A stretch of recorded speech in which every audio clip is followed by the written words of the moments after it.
Il nuovo ospedale di Padova nelle intercettazioni dell'inchiesta sul consorzio Venezia Nuova, una cena che sarebbe stata organizzata ad hoc per far quadrare i conti intorno al progetto del nuovo ospedale di Padova lanciato dall'ex governatore Giancarlo Galani, accolto freddamente dal suo successore leghista Luca Zaia.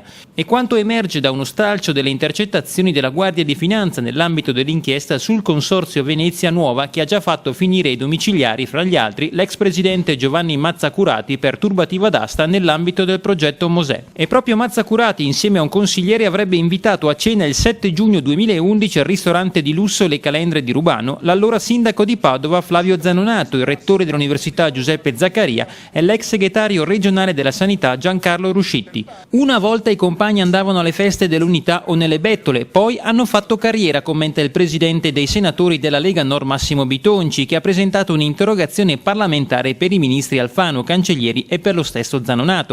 Cosa c'entra una cena in un noto ristorante padovano, molto famoso e costoso, dove si concorda il futuro della sanità padovana insieme a degli imprenditori che poi sono stati arrestati per una storia che tutti conoscete, insomma, di appalti e di tangenti. Adesso vogliamo assolutamente sapere quali sono i rapporti dell'ex sindaco e ora ministro Zanonato con queste ditte e con queste persone. Sono fatti estremamente gravi. Noi crediamo che la politica deve essere pulita, trasparente e fatta da persone oneste. Vogliamo anche sapere chi ha pagato il conto di questo notissimo ristorante di Padova. Io penso che debba essere svelato tutto ciò che è successo e cosa c'è sotto a questa inquietante storia.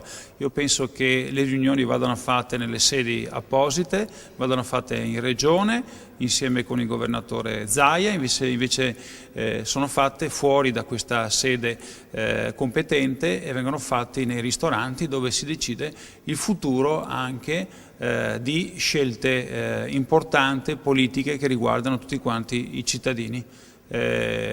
Quali sono gli interessi che ci sono sotto?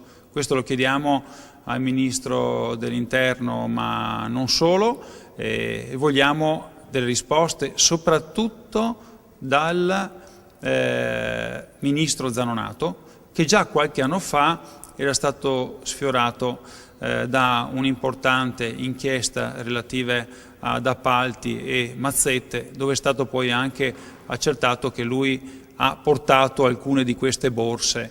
È una cosa sì di qualche anno fa, però insomma ha una importanza e rilevanza.